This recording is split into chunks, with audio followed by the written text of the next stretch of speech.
tema da mensagem de hoje é: esse é o seu lugar. Fala para quem está do seu lado, diga: esse é o seu lugar. Eu quero falar sobre um princípio bíblico que ele é tão poderoso, ele é básico, mas ele é poderoso. Ele é simples, mas ele é poderoso. Tem muitos princípios que a gente não conhece ou não gasta tempo meditando neles, porque o fato deles serem simples, parece que eles têm menos potencial do que alguns princípios que são extravagantes, extraordinários. Mas alguns dos princípios mais simples que Deus estabeleceu são capazes de liberar um romper sobrenatural sobre aqueles que se movem debaixo dele. E eu quero profetizar que é isso que você vai viver a partir dessa manhã, amém? Você e a sua casa vivendo as promessas de Deus. Deus é fiel em todas as suas promessas, Deus é fiel em todo o tempo, e a gente vai sair daqui sonhando ainda mais alto, milagres, promessas, debaixo de uma aliança, entendendo a nossa herança. Você crê nisso? Diga amém. Salmos 92, 13 diz assim: o justo florescerá como a palmeira, e crescerá como o cedro do Líbano. Os que estão plantados na casa do Senhor florescerão nos átrios do nosso Deus. Na velhice ainda darão frutos, serão viçosos e vigorosos. Alguém pode dizer glória a Deus por isso? Na versão A Mensagem, Salmos 92, 13 diz assim: os bons prosperarão como palmeiras, crescerão como os cedros do Líbano, transplantados para o quintal do Eterno. Crescerão na presença de Deus, flexíveis e verdejantes, e viris ainda na velhice. Alguém pode dizer glória a Deus por isso? Sabe, primeira chave que eu quero compartilhar com você está nesse texto, está em Salmos 92, 13. Eu quero que você depois medite nesse texto. Em cada versão ou em cada tradução que a gente lê, você tem a percepção de alguns pontos sensíveis nesse texto. Primeira coisa que me chama a atenção nessa primeira versão que a gente leu é que a Bíblia diz que os que estão plantados na casa do Senhor florescerão nos átrios do nosso Deus. Mas na versão A Mensagem diz assim: transplantados para o quintal do Eterno, crescerão na presença de Deus. Primeira coisa que eu quero compartilhar com você, irmão, é que não há nenhum lugar que um homem de Deus possa prosperar que não seja no próprio Deus. Todo lugar fora de Deus é um lugar perigoso. Por quê? Porque não é para esse lugar que você foi chamado para estar. Eu não estou falando de estar dentro de uma igreja, eu não estou falando de você acampar ou trazer as suas malas para querer morar dentro de um auditório. Eu não estou falando sobre a presença de Deus que se move num campus. O que eu quero compartilhar com você é que o lugar mais seguro que você pode estar é plantado em Deus. Alguém está comigo? Diga amém. Então o primeiro princípio que eu quero compartilhar é que tudo que foi criado se torna dependente da sua fonte de vida. Tudo que Deus criou, Ele não só criou, mas Ele estabeleceu um vínculo de dependência. Tudo que Deus criou, Ele não só criou, mas Ele estabeleceu um vínculo de dependência. Então você só prospera no lugar onde você foi gerado em Deus. Você só floresce no lugar onde você foi gerado em Deus. Você só cresce no lugar onde você foi gerado em Deus. É por isso que eu falei ainda há pouco, durante as nossas ofertas, uma semente espiritual gera frutos espirituais. Um posicionamento em fé vai gerar milagres. Por quê? Porque você não está militando com armas naturais, você está militando com armas espirituais. Quando a gente entende a força de um clamor, quando a gente entende a força do louvor e da adoração, a gente entende que não é sobre música mais, não é sobre ritmo, é sobre usarmos a nossa adoração como armas de ataque, como armas de defesa. Então, para quem não sabe, a força que a adoração tem é só música, é uma boa letra, é um bom ritmo, e às vezes, vamos ser sinceros, nem é tão bom assim, mas é só música, é só emoção, é só sentimento. Mas para quem entende o que existe por trás da adoração, você não está apenas cantando uma canção, você está gerando um ambiente de glória, você está celebrando com tudo que você tem, você está honrando a Deus, você está preparando o ambiente para o sobrenatural se mover sem impedimento, sem barreiras, sem bloqueios. Alguém está comigo aqui? Diga amém. Então Deus estabeleceu um princípio: tudo que foi criado se torna dependente do ambiente que o criou. A gente vê isso muito claro em Gênesis. A gente vê em Gênesis Deus estabelecendo o novo, mas ao invés de dar ordem para o que seria criado, Ele deu ordem para o ambiente que o criou. Deus não fala com os peixes, mas nós vemos Deus falando com o mar. Deus não fala com as plantas, mas nós vemos Deus falando com a terra.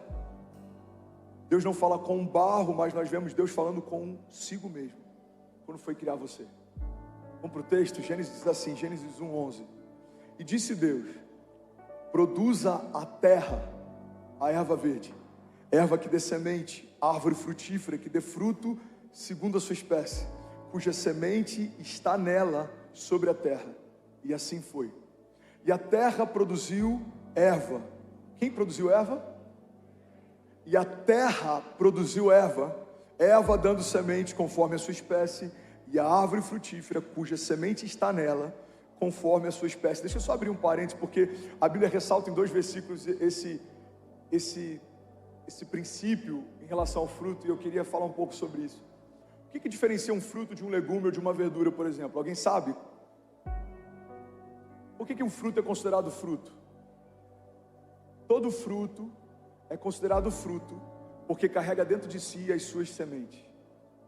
É por isso que o tomate, por exemplo, por mais que a gente muitas vezes trate como legume, o tomate é um fruto. Por quê? Porque as sementes dele estão dentro de si. Você pode pensar em qualquer fruto, da goiaba ao abacate, você pode pensar até inclusive a banana, você consegue ver aqueles pontinhos pretos, são as sementes que estão dentro da fruta. Então existe um princípio sobre o fruto carrega sementes dentro de si. E é por isso que não dá para você esperar colher algo diferente daquilo que você tem semeado. Deus colocou em você sementes de milagres. Deus depositou em você sementes de fé. Aleluia! Então você carrega algo precioso, poderoso. Deus depositou em você as sementes que vão liberar uma colheita sobrenatural ao longo da tua jornada. Todo romper, todo milagre, todo transbordo, tudo isso já foi depositado em você. Irmão, guarda isso. Eu já falei sobre isso em alguma outra mensagem, mas eu quero lembrar para alguém aqui. Deus depositou em você algo que vai liberar o que Ele prometeu a você. Deus já depositou em você algo que vai liberar o que Ele prometeu a você. Uma das orações que a gente vê na Bíblia, em relação ao dom, por exemplo, é: Senhor, ativa em mim o dom que foi depositado. O dom já foi colocado, já existe uma porção de Deus sobre você, existem promessas de Deus sobre você, existe um desígnio de Deus sobre você. O que você precisa fazer? Você precisa colocar para fora o que Deus já colocou dentro, e você vai colher numa medida 30, 60, 100 vezes maior do que tudo que foi semeado. Alguém está comigo ainda? Diga amém. Então vamos voltar aqui, Gênesis 1:12, diz assim: a terra produziu erva, dando semente conforme a sua espécie, e a árvore frutífera, cuja semente está nela, conforme a sua espécie. E Deus viu que era bom, e foi a tarde e a manhã do terceiro dia. Gênesis 1:20, vamos pular um pouco. Versículo 20 diz assim: disse também Deus: encham-se as águas de seres vivos, e voem as aves sobre a terra e sobre o firmamento do céu. Assim Deus criou os grandes animais aquáticos e os demais seres vivos que povoam as águas, de acordo com as suas espécies, e todas as aves de acordo com as suas espécies. E Deus viu que era bom. Então Deus os abençoou, dizendo: sejam férteis e multipliquem-se, encham as águas dos mares e multipliquem-se as aves na terra. Passaram-se a tarde e a manhã, e esse foi o quinto dia. Versículo 24. E disse Deus: produza a terra seres vivos de acordo com a sua espécie, rebanhos domésticos, animais selvagens e os demais seres vivos da terra, cada um de acordo com a sua espécie. E assim foi. Versículo 25.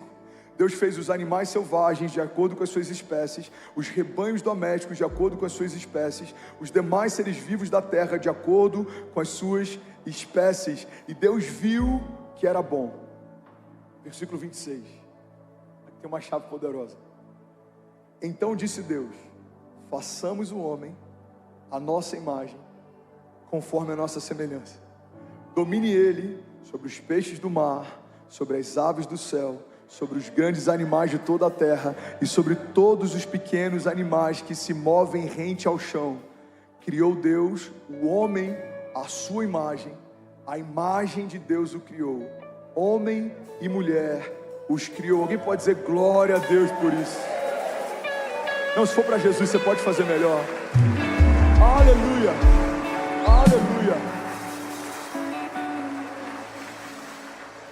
Irmão, pega isso aqui, porque isso é uma chave poderosa. Deus dá uma ordem para o mar, para que o mar estabeleça todo tipo de espécie que vai conviver nele. Deus dá uma ordem para a terra, que a terra gere todo tipo de erva e árvore frutífera que vai conviver nela. Deus dá uma ordem para que da terra sejam criados todos os seres viventes que vão se movimentar nela. Deus, Ele fala consigo mesmo, com Ele, com o seu Filho e com o Espírito Santo. Alguns vão dizer, pastor, mas o Filho de Deus só veio na nova aliança. Não, o Filho de Deus está desde o princípio. João diz que no princípio Ele era o Verbo estava com Deus, o Verbo era Deus, e foi através dele que tudo que foi feito se fez. No primeiro dia, quando Deus diz, haja luz, e houve luz, a Bíblia não diz que houve separação entre dia e noite. A Bíblia diz que no princípio, quando Deus diz, haja luz, houve separação entre luz e trevas. A luz do primeiro dia não é a luz do sol, o sol só foi criado dias depois. A luz do primeiro dia é Jesus, a luz dos homens. E é por isso que dias depois, quando Ele estabelece o sol, a lua e as estrelas, aí há uma separação entre dia e noite. O primeiro dia não é sobre os raios solares, o primeiro dia é sobre Jesus fazendo parte de toda a criação junto com seu Pai. É por isso que no primeiro dia Ele diz, filho, haja, manifeste-se, revele-se. E aí quando Ele vai criar o homem no sexto dia, Ele diz, façamos. O Espírito já pairava sobre a face das águas desde o princípio. O Filho foi revelado desde o primeiro momento. E então o Pai, o Filho e o Espírito Santo juntos fizeram você. Alguém está comigo aqui? Diga amém. Então pega isso aqui, irmão. Ele diz, façamos o homem segundo a nossa imagem e semelhança. Onde você foi feito? Você foi feito em Deus. Você foi feito em meio ambiente de presença. Você foi feito envolvido pelo Espírito Santo. Você foi feito imagem e semelhança do Filho de Deus. Pastor, ainda não peguei essa chave. Eu vou deixar ainda mais claro. Se você tira uma árvore da terra, por mais que as folhas permaneçam verdes por um tempo, não tem mais como frutificar. É impossível florescer quando você é removido do lugar que gerou vida para você.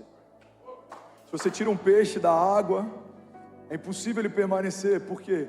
Porque o ambiente que gerou o peixe é a fonte de vida que estabeleceu dependência com ele.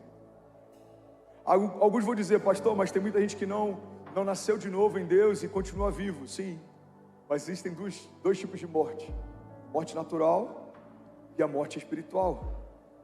Fomos feitos segundo o pó da terra.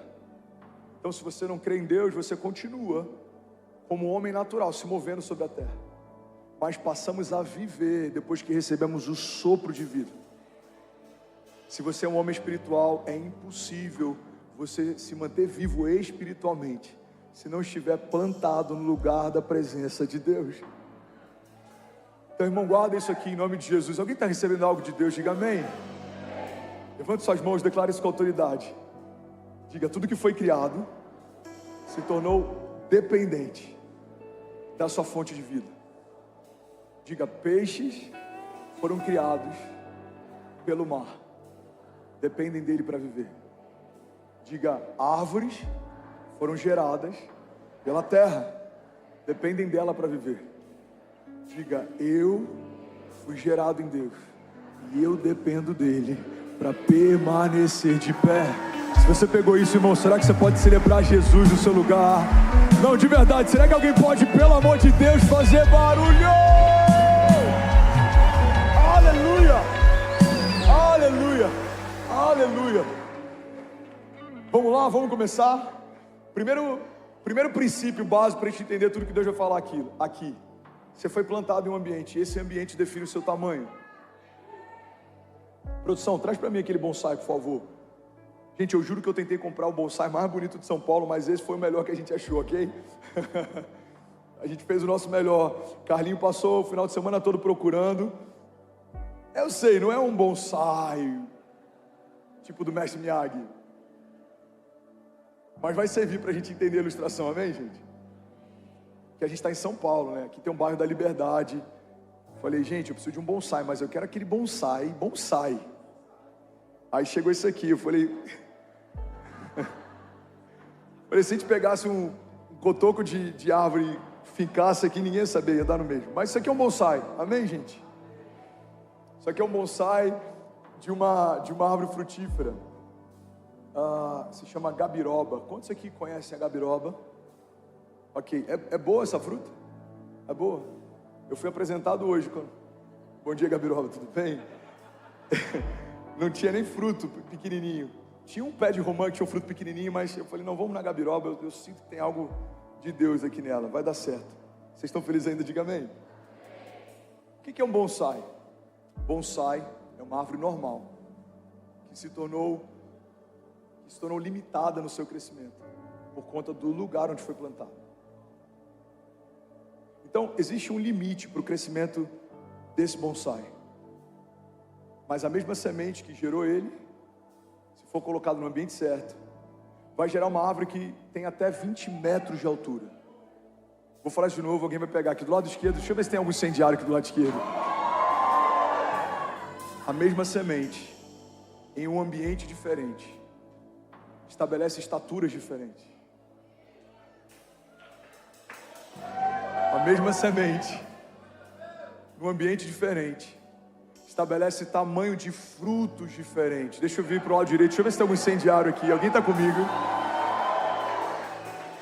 A mesma semente, num ambiente diferente, estabelece uma colheita diferente. A semente é a mesma, a genética é a mesma, a árvore é a mesma, o fruto é o mesmo, mas a estatura não, a colheita não, a dimensão não. Por quê, pastor? Porque um fruto de uma árvore como essa, em tamanho normal, natural, colocada sobre um galho como esse, não se sustentaria. Guarda isso em nome de Jesus. Tem gente que não cresce, dependendo do ambiente que está. Não é porque Deus está punindo você, Deus está cuidando de você. Porque se você não tem estrutura para suportar a força de um fruto, os frutos podem se tornar um peso. Você já conheceu alguém que começou no ministério, depois de um tempo aquilo que mais amava se tornou um peso, um fardo? Servia com paixão no início, depois de um tempo se tornou pesado. Eu estou na escala hoje, meu Deus, eu tenho que pregar hoje. Uau, tenho que pregar 3 vezes nesse domingo. Eu tenho que passar a madrugada orando, eu tenho que jejuar, eu tenho que me preparar. Irmão, é muito perigoso tentar frutificar de uma maneira natural, ou seja, na medida que Deus te chamou para frutificar, mas você permanecer num ambiente que te limita. Por quê? Porque os frutos que seriam uma bênção se tornam fardo. Você quer um exemplo para isso? Alguém que orava para ter uma família, saiu desse ambiente de consciência da graça. Deus me deu uma família, Deus me deu um casamento, Deus me deu filhos. Se você sai desse lugar de gratidão, o que acontece? A sua família se torna um fardo. Você começa a reclamar daquilo que um dia, chorando, você pediu para ter. O casamento se torna um fardo, o ministério se torna um fardo, o trabalho se torna um fardo. Eu já falei sobre isso aqui um tempo atrás. Já imaginou se tudo que a gente reclama, a gente perdesse enquanto reclama? Você vai dizer assim: cara, eu não aguento meu cabelo. Cabelo horroroso, irmão, não aguento mais. Pum, careca. Cara, eu estou cansado desse trabalho, todo dia a mesma coisa. Pum, desempregado. Cara, minha mãe, toda hora manda mensagem, toda hora reclama da mesma coisa. Pronto, órfão. Cara, meu esposo, eu vou te falar, toda hora toalha em cima da... toalha em cima da cama, nunca dá descarga. Eu não aguento mais, Jesus, esse homem que você me deu, bum, viúva. Eu não aguento servir, gente, toda hora, é escala, é culto. Aí quando a gente acha que vai descansar, o pastor inventa uma conferência. Aí daqui a pouco é batismo, é 2 batismos no ano, é 3, é 4, é 5 batismos. Bum, desigrejado, fora do corpo. Não reclame daquilo que um dia chorando você pediu para ter. Você está comigo? Diga amém.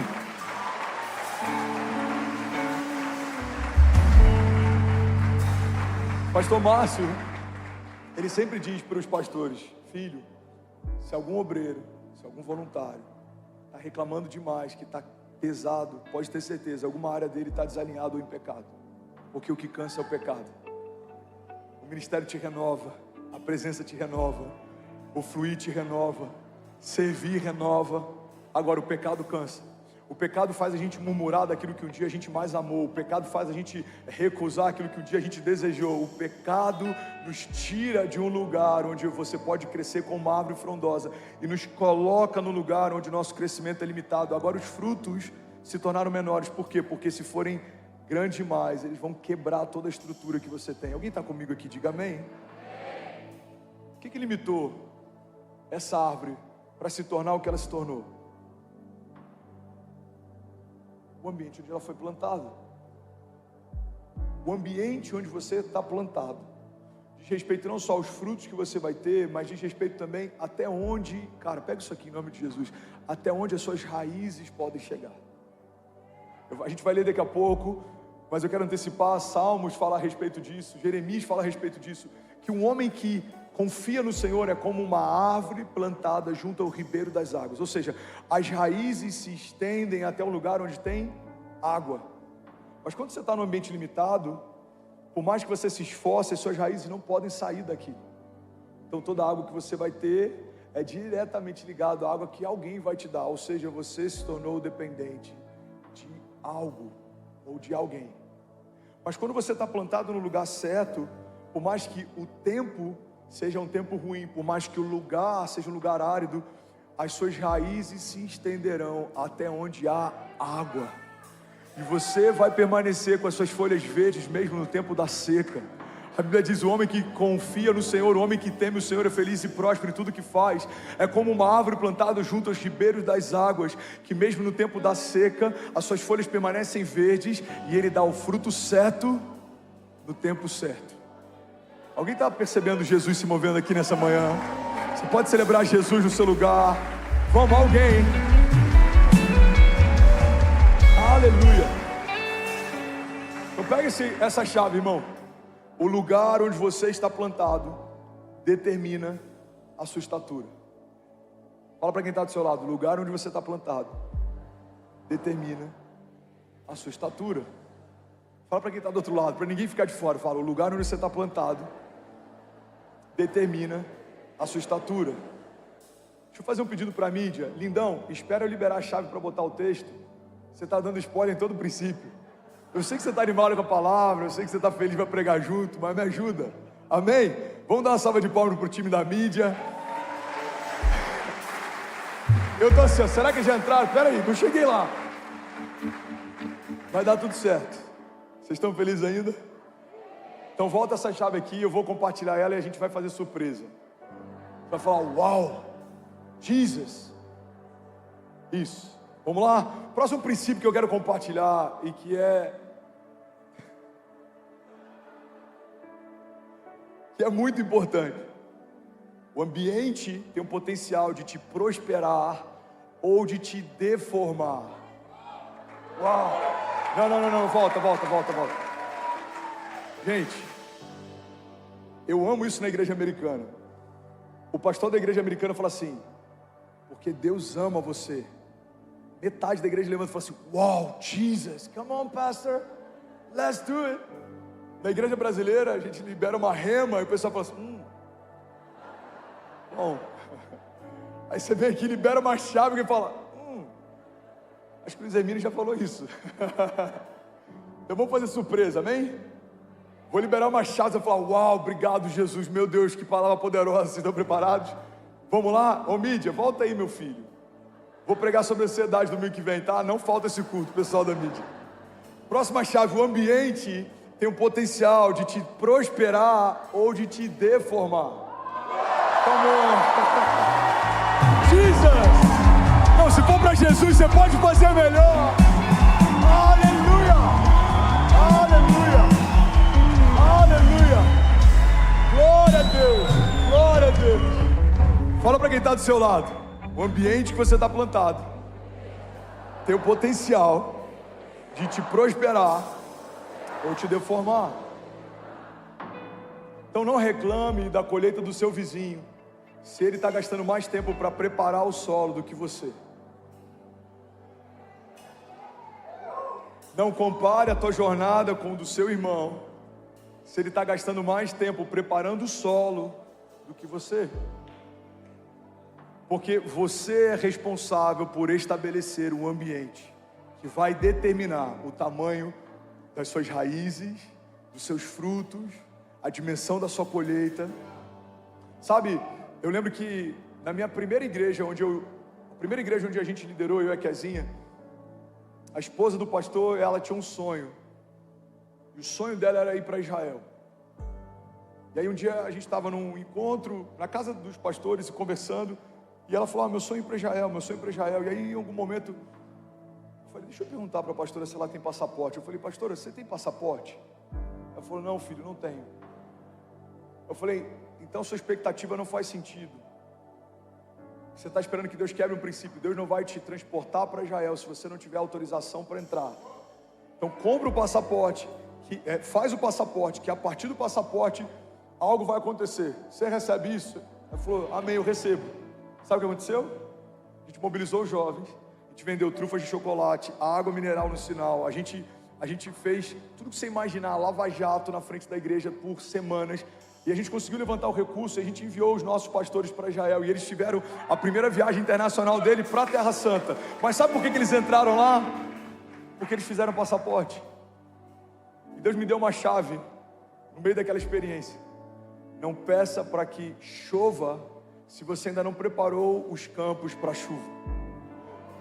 Tem chuvas que Deus ainda não enviou, irmão, porque o seu campo não está preparado para recebê-las. Numa semeadura, se você prepara o campo, arou o campo, se você preparou uma boa semente, a chuva é um presente. Mas se você não está preparado, a chuva pode se tornar uma desgraça.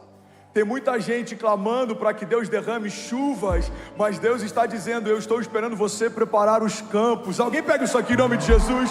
Você precisa se preparar para receber, você precisa se preparar, porque a minha medida é inesgotável, nunca acaba, não para, não para, não para. Mas o teu posicionamento define os seus limites. Se você tem se preparado para liderar um ministério, eu vou te confiar um ministério. Se você tem se preparado para liderar uma cidade, eu vou te confiar uma cidade. Se você tem se preparado para liderar uma nação, eu posso te confiar uma nação.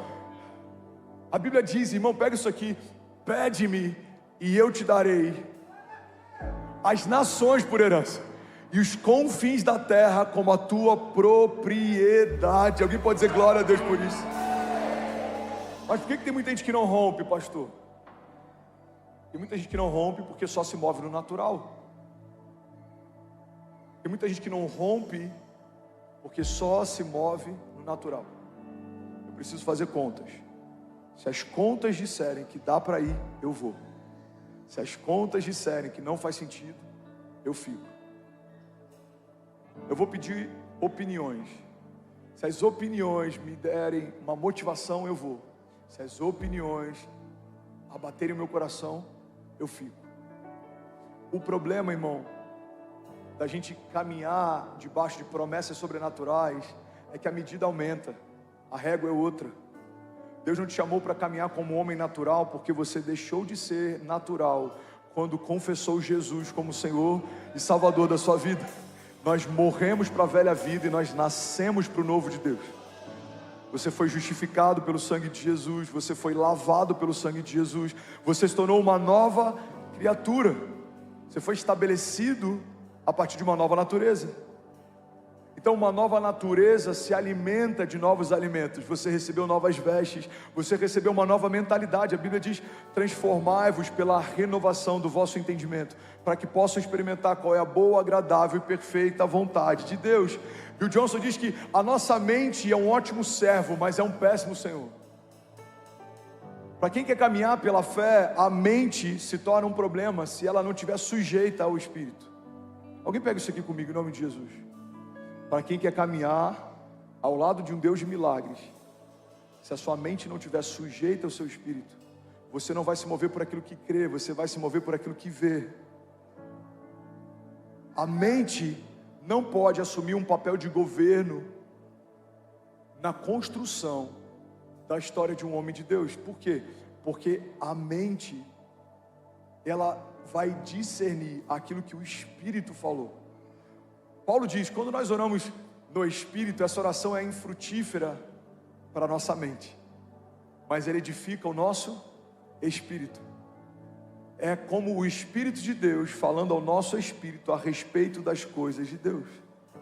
Então o Espírito de Deus está conectado ao nosso espírito, nos dando impressões. Sabe quando se fala: eu tenho uma impressão no meu espírito? O que é uma impressão?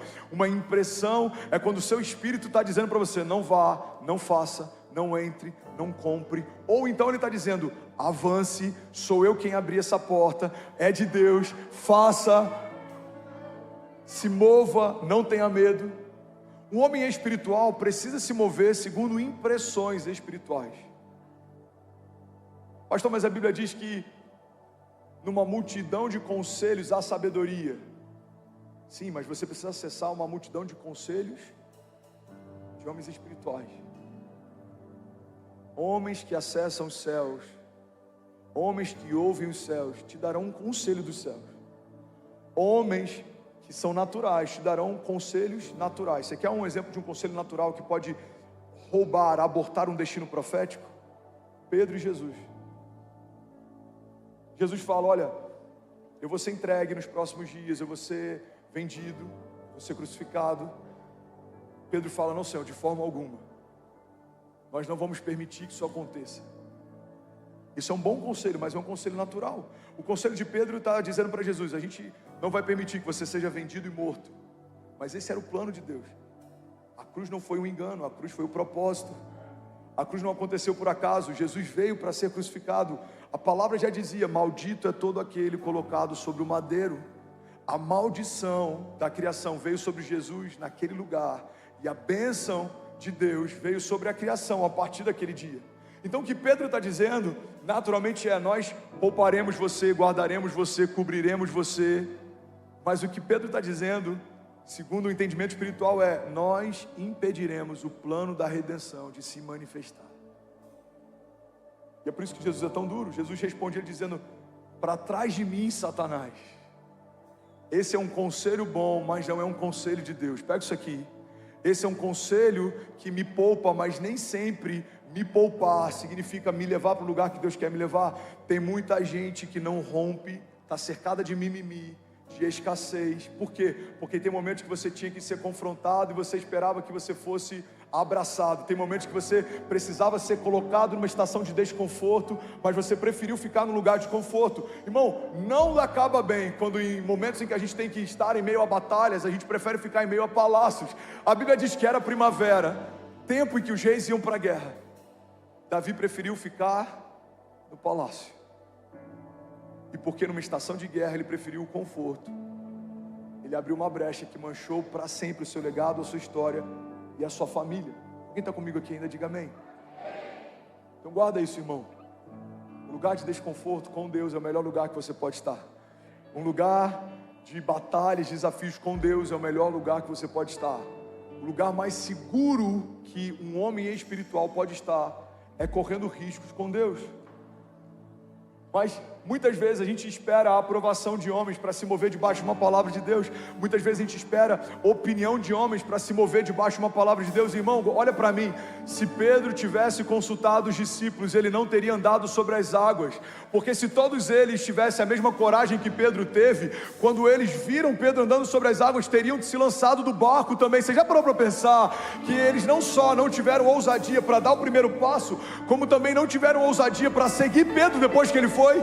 Mas a Bíblia diz que depois que Jesus ele morre, Pedro nega Jesus 3 vezes, ele então está mal, abatido, e ele volta a fazer o que fazia. Ele fala: eu vou voltar a pescar. E a Bíblia diz que os discípulos seguem ele. Irmão, guarda isso, nem todo mundo vai ter ousadia para seguir você debaixo de um caminho de milagres sobre as águas, mas tem muita gente que vai seguir você para qualquer lugar natural. Então não ache que estar caminhando ao lado de muitas pessoas significa estar caminhando debaixo de uma palavra de Deus, porque no ministério de Jesus, o momento do ápice do seu ministério aconteceu no momento de a sua menor popularidade. Os discípulos dispersaram, a multidão foi embora, Pilatos lavou a mão, Pedro negou a ele, mas naquele dia, o sangue de Jesus trouxe redenção à criação.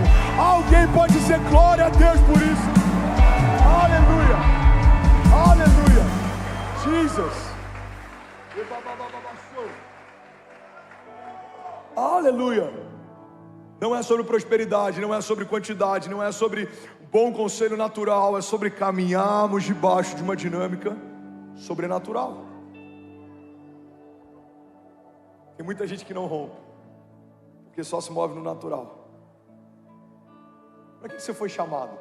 Você foi chamado para crer no inacreditável,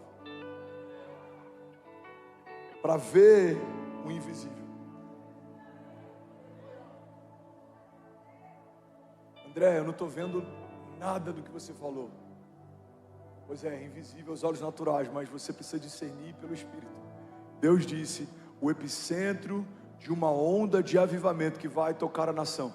Alguns falavam: mas é só um auditório, são 1000 metros quadrados, são 600 pessoas, é só mais uma igreja, é só mais um culto. Não. Pelos olhos da fé eu creio, existe algo sobrenatural acontecendo.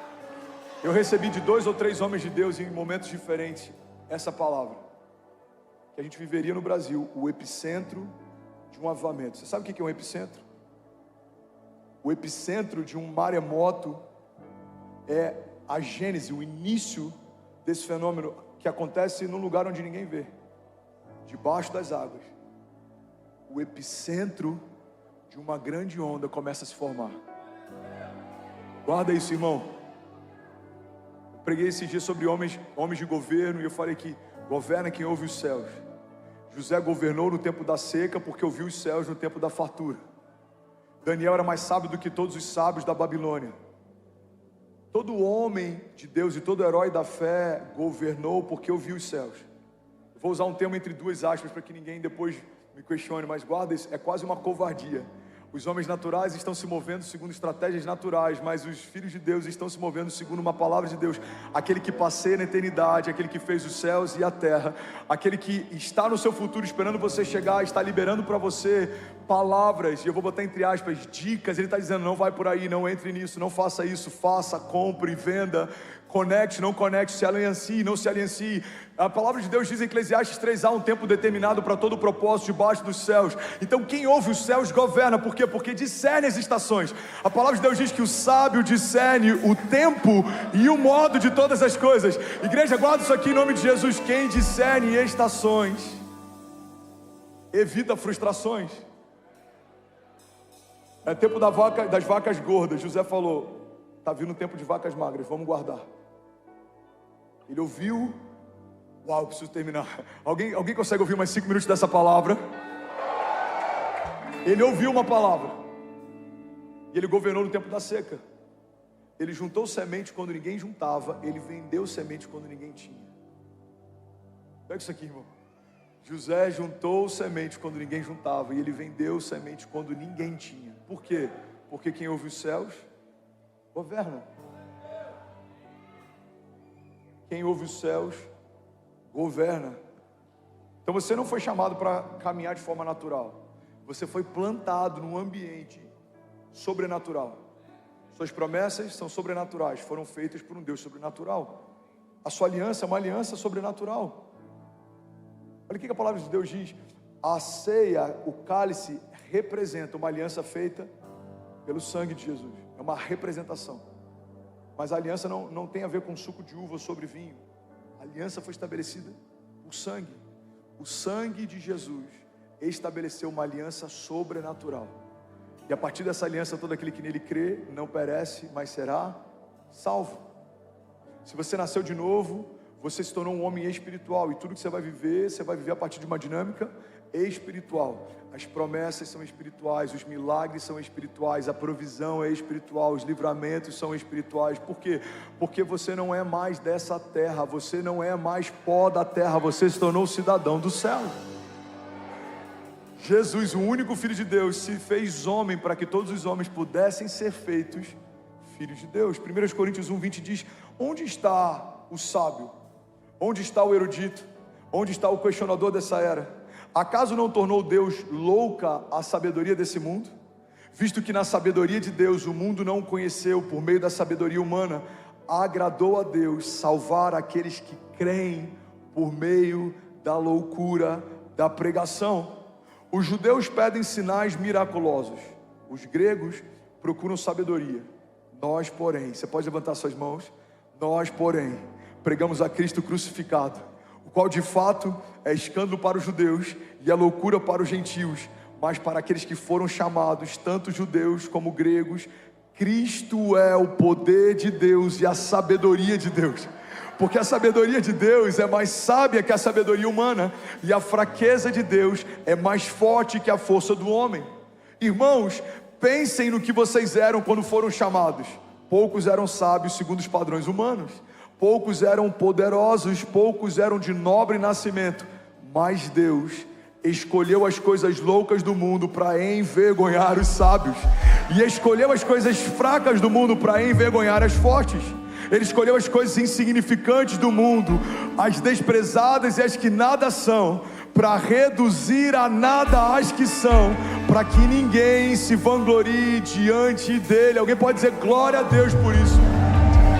Aleluia, aleluia. Se for para Jesus, você pode fazer melhor. Aleluia, aleluia. A loucura de Deus é mais sábia do que a sabedoria humana. Então guarda isso, irmão. Você está plantado em um ambiente sobrenatural. Não dependa de um conselho ou de uma sabedoria natural. Todas as pessoas que são apenas naturais, que eu consultei antes da gente fazer o que fez, disseram para a gente não fazer o que a gente fez. Deixa eu ver. Olha, pela projeção, pelos indicadores, pelos últimos 3 meses, não faz sentido vocês alugarem esse novo espaço, não faz sentido vocês construírem esse lago, não faz sentido vocês sonharem com o novo auditório, não faz sentido. Mas toda vez que um conselho natural vem de encontro a uma impressão que eu tenho no Espírito, isso me dá mais coragem para fazer. Por quê? Porque Deus ama confundir as coisas naturais, para que ninguém se vanglorie diante dele. Versículo 27. Mas Deus escolheu as coisas loucas do mundo para envergonhar os sábios, e escolheu as coisas fracas do mundo para envergonhar as fortes. Preciso terminar. Alguém recebeu algo de Deus aqui? Diga amém. Você pode celebrar Jesus no seu lugar. Aleluia, aleluia, aleluia. Eu vou pregar essa mensagem no próximo culto e nas 17 horas. Se você lembrar de alguém que precisa ouvir isso, por favor, faça vir para a igreja. Coloca no teu carro e traz, convida, insiste. Mas eu sinto no meu espírito que essa mensagem vai liberar um novo tempo na vida de muita gente aqui. Você recebe isso? Diga amém. Fica de pé no teu lugar. Eu quero finalizar. Eu quero profetizar a palavra sobre você. Ainda bem que eu vi Jesus. Igreja, olha para mim. Qual é o melhor lugar que eu posso estar? Na presença. O salmista faz uma oração que é tão poderosa. Por que Davi era um homem diferente? Porque Davi entendeu princípios e se moveu debaixo deles. O salmista diz: uma única coisa eu peço ao Senhor, e ela eu persigo todos os dias, que eu possa permanecer nesse lugar. Irmão, olha a oração que Davi fez enquanto estava preocupado em trazer a arca da aliança e a presença manifesta de Deus para o meio do povo. Ele diz: Senhor, eu não descansarei, e as minhas pálpebras não se fecharão, enquanto não trouxer a presença de volta para a cidade. Davi entendia que existe uma chave na presença. O que a Bíblia diz? Quando a arca cai, os bois tropeçam, a arca cai, Davi fica angustiado, não sabe o que fazer. Ele fala: guarda essa arca em algum lugar, até que eu possa entender como fazer o que a gente vai fazer. A Bíblia diz que então colocaram a arca na casa de Obed-Edom. 3 meses depois, homens chegam para o rei e falam: rei, nesses últimos meses, tudo o que Obed-Edom tem e faz prospera por causa da arca. Igreja, pega isso aqui. Uma casa, cara, isso é muito forte. Uma casa ordinária viveu um mover extraordinário, porque a presença entrou nela. Uma casa natural viveu um mover sobrenatural, porque a presença chegou nela. Mas nós estamos debaixo de uma aliança superior. Naquela época, a presença de Deus se manifestava no Santo dos Santos, na Arca da Aliança, e só um sumo sacerdote tinha acesso a isso pontualmente. Pega isso aqui. O sumo sacerdote colocava as roupas sacerdotais e tinha na sua cintura uma espécie de uma corda com vários sinos, e essa corda ela era esticada e ficava do lado de fora com outros sacerdotes segurando. Se o sumo sacerdote entrasse na presença, onde a presença manifesta de Deus se movia, e ele não estivesse em santidade, ele era fulminado pela santidade de Deus. Pega isso aqui, irmão. Na antiga aliança, o poder da presença de Deus matava aqueles que não estavam debaixo de santidade em Deus. Então o sumo sacerdote se preparava, se limpava, se purificava, acessava pontualmente. A presença manifesta de Deus vinha sobre a Arca da Aliança. E se ele fosse fulminado, os sinos paravam de tocar. Então quem estava do lado de fora sabia: o sumo sacerdote foi fulminado. Eles arrastavam para fora, e o novo sumo sacerdote acessava aquele ambiente. Estamos debaixo de uma aliança superior. Hoje, para você ter acesso à presença, você não é escolhido a dedo. Não precisa ser um sumo sacerdote, viajar até um lugar distante e acessar o átrio onde a presença de Deus está, não. Se você confessar Jesus como seu único e suficiente Salvador, você foi escolhido em Deus, separado por Deus, você nasceu de novo, e por isso você pode entrar com confiança na sala do trono de Deus, entendendo que pelas pisaduras dele você foi sarado, que pelo sangue dele você foi justificado, que pelo sacrifício de Jesus você foi comprado. Você não é mais escravo, agora você é filho. Você não é mais cativo, agora você é livre. Você não está mais perdido, você foi encontrado. A Bíblia diz: não foram vocês quem me escolheram, mas eu escolhi a vocês. Vocês amam porque eu amei primeiro. Deus está dizendo: eu sonhei com você, eu escolhi você, eu preparei você, eu desejei você, eu desenhei você. E quando você se perdeu, filho, eu resgatei você. Eu paguei o preço que era necessário e eu te trouxe de volta para esse lugar. Alguém está comigo aqui? Diga amém. Aleluia. Então pega isso aqui, igreja. O salmista está dizendo: é nesse lugar que eu quero permanecer todos os dias da minha vida. Estava debaixo de uma antiga aliança. Nós estamos debaixo de uma aliança superior, ou seja, a presença não é mais um lugar de visitação. Vou falar isso de novo. Quem está pegando isso aqui, diga amém. A presença não é mais um lugar de visitação. A presença se tornou um lugar de habitação. Você não vai visitar, você vai habitar. Você não vai de vez em quando acessar a presença, não. Você foi chamado para habitar na presença. Você recebe isso? Jeremias 17:7. É nesse lugar que você foi plantado. Fomos plantados no lugar da presença, porque fomos gerados nela. Lembra da primeira passagem que a gente leu aqui? Gênesis. façamos o homem segundo a nossa imagem e semelhança. Você foi criado em Deus, você só prospera em Deus. Você foi gerado em Deus, você só frutifica em Deus. Você foi gerado em Deus, a sua vida só tem sentido em Deus. Jeremias 17:7 diz: bendito o homem que confia no Senhor e cuja confiança é o Senhor, porque será como uma árvore plantada junto ao ribeiro das águas, que estende as suas raízes para o ribeiro e não receia quando vem o calor, mas as suas folhas ficam verdes, e no ano da sequidão não se fadiga nem deixa de dar fruto. Alguém pode dizer glória a Deus por isso? Eu quero finalizar aqui. Salmos 1 diz assim: como é feliz aquele que não segue o conselho dos ímpios e não imita a conduta dos pecadores, nem se assenta na roda dos zombadores. Ao contrário, a sua satisfação está na lei do Senhor, e nela medita de dia e de noite. É como uma árvore plantada junto ao ribeiro de águas correntes, dá o fruto certo, no tempo certo, e as suas folhas não murcham. Tudo o que ele faz prospera. Não é o caso dos ímpios, são como a palha que o vento leva. Por isso, os ímpios não resistirão no julgamento, nem os pecadores na comunidade dos justos. Pois o Senhor aprova o caminho dos justos, mas o caminho dos ímpios leva à destruição. Alguém pode dizer glória a Deus por isso? Feche teus olhos no teu lugar, levante suas mãos. Quero te convidar a esquecer tudo que é natural agora. Eu quero te convidar a mergulhar nesse lugar. É para esse lugar que você foi gerado. É nesse lugar que tudo que você precisa vai fluir. No lugar da presença. A presença renova o cansado.